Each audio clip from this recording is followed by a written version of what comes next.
exciting, maybe even more specially, Sam's own son came to Wetherby a few years ago called Max, and he was a big character. You would have all absolutely loved him. And I'm going to hand over now to Sam to tell us. Oh, we're going to actually keep on with the video. We're going to keep on with the video. That's great.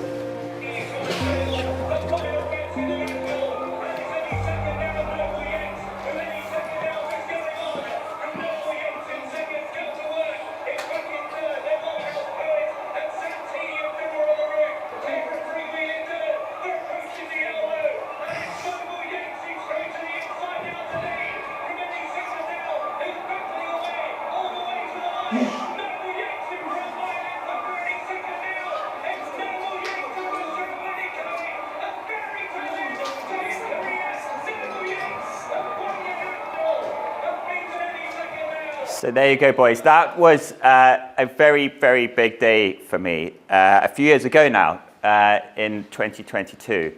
I wanted to start by a big thank you to all of you for having me in today. It's been a long time. So I left this school 35 years ago, but not, well, a very familiar memory is sitting right here where you all are, probably not listening very attentively to the assembly. So thank you for having me in. And I thought I'd tell you a bit about my journey.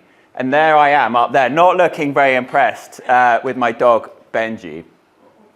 But I thought I'd tell you a little bit about my journey through racing. And as it says up here, all journeys have a beginning and an end. And this was the start of my journey, about your age. And there I am with my dad on our little pony, Cozzy. And it all started with a little dream.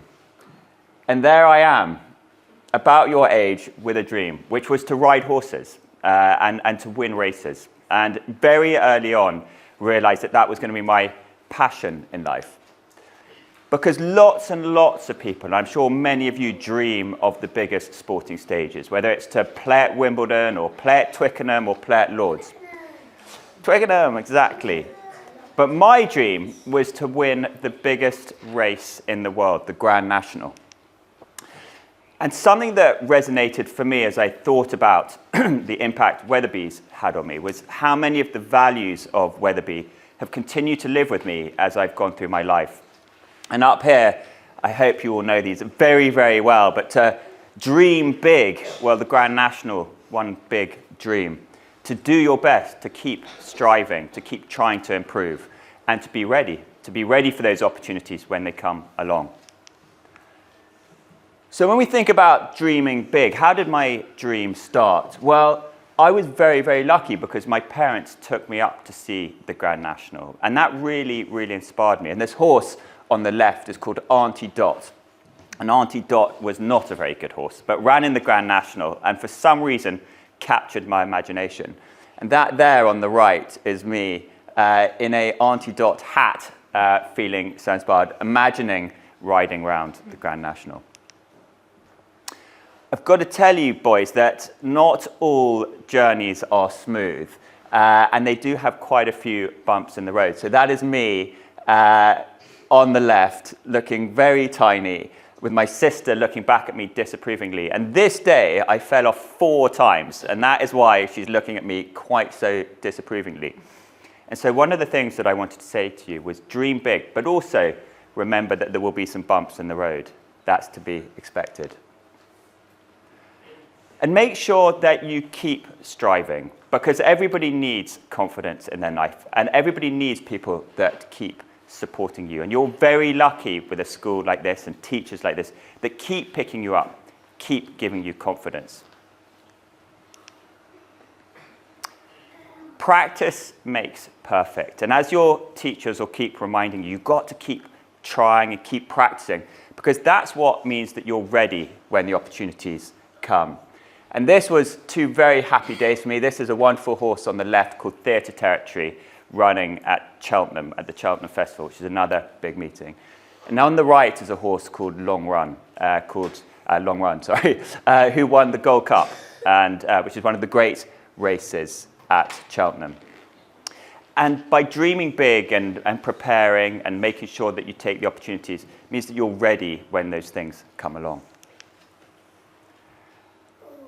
Horses will teach you not to get too big for your boots. And so it's important to have confidence. It's important to believe in yourself and important to believe in your horse.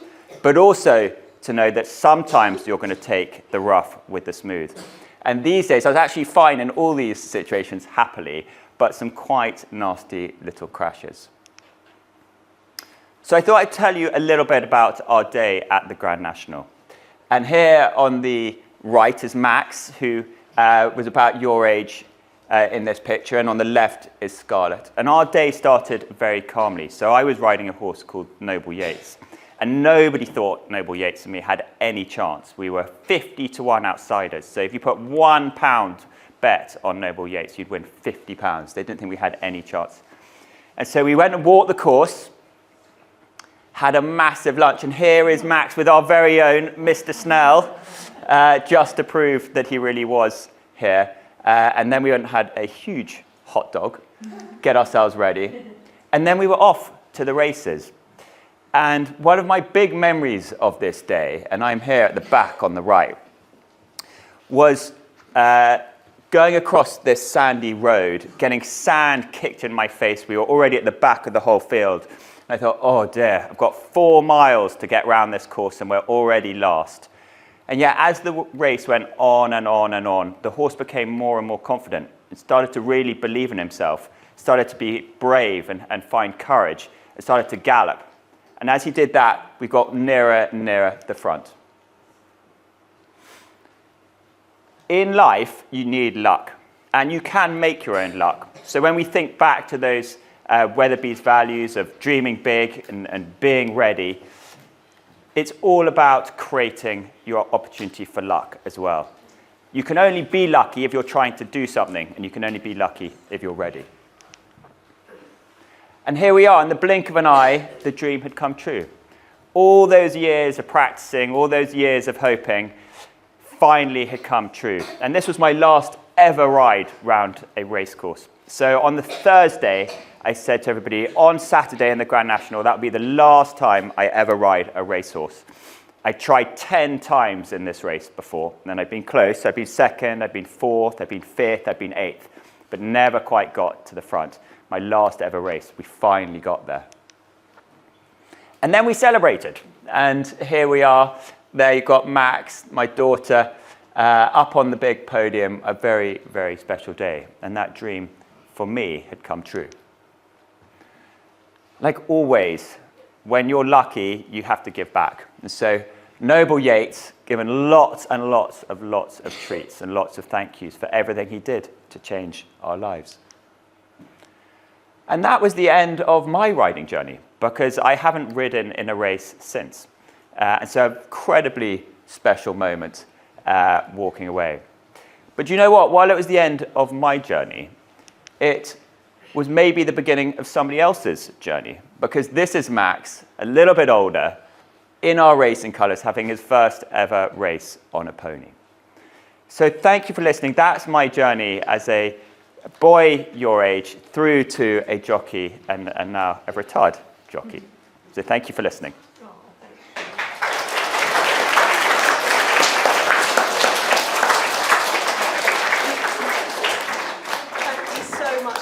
Utterly inspiring. Now, Sam, we have some questions for you from some of our Wetherby boys here now today. Rajwani, please will you come and sit on the grey chair and a big loud voice read out your brilliant question.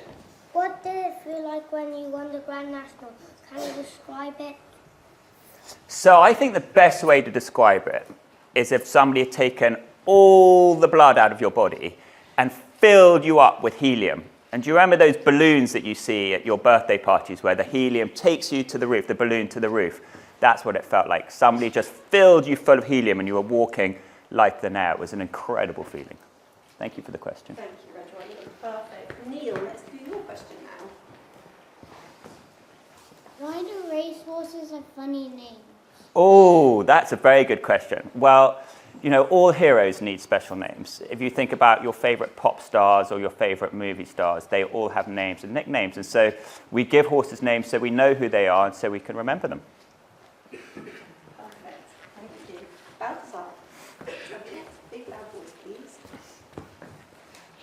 Do your children like to ride horses? They are very keen on riding, so that's Max riding there. My daughter, Scarlett, is very keen on riding, and Xander, who is about your age, is also very keen on riding. We go riding on the weekends, and we fall off a lot, and we laugh a lot. We cry quite a bit. Horses have that way of taking you on a journey from big highs to big lows, but we love riding. Thank you for your question. Sounds magical. Alexander, let's have your question now. Thank you. What is your favourite memory from your time at Wetherby? Oh, do you know what? When I was your age at Wetherby, we used to sit on the stairs all the way down, waiting to be called at the end of the day when our parents turned up. And my mummy was always late. And so I was very often in the little room, I think where Mr. Snell has his office, drinking a carton of milk, waiting to be picked up. And that is a memory I will never forget. That is a good memory. And Sam, am I right in thinking one of your teachers is here today? Yes, Miss Ritchie back there. Yeah. Yes. Incredible, taught me, so everything I know is due to Miss Ritchie. And yeah, happy memories. Oh, fantastic. Let's have Seb now. Good boy. Your son came to Wetherby. Was it strange coming back so long after you had been there? Do you know what? It's very familiar, so it didn't feel strange, although sometimes you have an almost out-of-body experience because you see somebody and you can picture yourself in exactly their shoes. And Max, in that picture where he was wearing that blazer, that was my old blazer. So very strange seeing that. And as I walked across the park today, had all those memories of bicycling across the park with him coming here. So I'm very happy to be here and special. Thank you. And let's have Alexander's question, please. What is your next challenge? Oh, well, that's a really good question. And I love that because I think always in life you should be thinking about what's next and what excites you. And I love adventure. And so I've just got back from a horse race across Argentina in Patagonia, which was 500 kilometers across Patagonia. And all you had was your sleeping bag, your tent, and some food. And they said, go. So I've just got back from that adventure. And now I've got to think about what I'm going to do next. But thank you for the question, because it's exactly the question I should be asking myself. Thank you. Oh, well, that's all our questions, I think. Have you asked all your questions? I haven't missed anyone out? No, I think there are a lot of questions here. Is that okay if we do that? Yep. Is that okay, Sam? Thank you. William, what's your question? And you just ask there. Just ask it from there, yes? What was your favourite part of Wetherby? What was my favourite part of Wetherby? That is such a good question. I think one of my great memories is playing in the gardens out there, doing lots of running around, playing it. I wish I could say that it was all the hard work that you guys do, but I'm not sure it was my favourite memory. It was playing out in the gardens. Yes, go for it. Well, the answer to that is two things. Not enough, because we always wish we had more horses, and too many, because we wish we had one really good one. And so, like everything in life, there is no perfect answer. We just dream of having one very special horse. Let's have a couple more. Yes, Sally. What do you have in mind? What do you want to do next? Oh, what do I want to do next? Well, it's a really good question. And I think all sports people get to the end of their sporting careers, and it's a moment where they've fulfilled their dreams. And it can be quite difficult. I'm very lucky because I've got a happy little family and I've got lots of busy work. And so that's filling my time and keeping me occupied. But if the question is a little bit, do you miss the racing and do you miss the excitements of sport? I think the answer is yes. You get to the end of these journeys, and although you're happy you've got to the end of the journey, you always miss a little bit of what it gave you. Lovely. Axel, have you got a question? Do you want to continue horse riding? Well, I absolutely love horses, and one of my big realizations is that I both love horses and love competing. And so I've just started doing, at the very, very lowest level, a horse riding competition called eventing, which is dressage, show jumping, and cross country. And I'm happy to not be very good at it, but learning quickly. Sounds amazing. Felipe.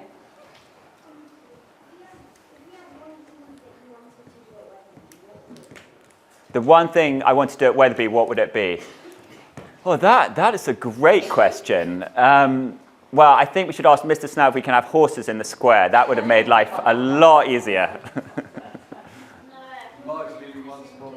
Yeah, exactly. You can do a little stricter now. Exactly. Let's have Mark. At the first time that you were in the horse race, did you feel confident? That's a great question.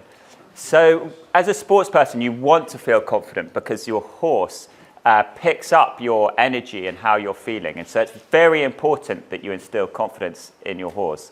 But you're full of excitement and adrenaline and nerves. And so it's a real balance between trying to present yourself as confident and believing in yourself, and also thinking, oof, a lot of nerves here. How do I channel my nerves in a positive way? Bertie. How many medals did you win? How many medals? That's a very good question. So I won over 100 races, but actually what in a way is more important is how many times did I go out to race, because you don't win every time, and it's so important to learn every time. So I said earlier I rode in the Grand National 10 times. I don't think I would have won that last time if I hadn't ridden in those previous 9 times when I hadn't won. All those little things that I learnt going round, all the little mistakes I made, set me up to win that last time. Lovely. Let's have Otto. Wait, you still have the horse that you won the Grand National with? Oh, that's a very nice question. So Noble Yates won the Grand National, and a horse called Long Run won the Gold Cup, and another horse called Oscar Time I was second on, and they all live in a field all together, so we can go and take them carrots and look after them and give them lots of pats. What school did you go to afterwards? Oh, that's a good one. I went to the Dragon School in Oxford, and then I went to St Edward's, or Teddy's, which is also in Oxford. I think we've got one more question. So that's from Freddie. Oh, Sorry, what boys. was your horse riding name?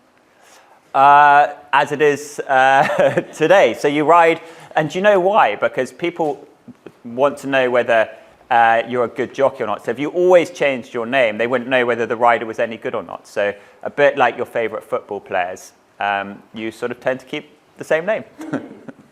Oh, that's fantastic. Boys, I know you are all bursting to ask Sam more questions. That is such a sign of how inspiring your talk was. Thank you, Sam, so much. Boys, please can you join me in giving Sam a massive round of applause. Thanks to all of you.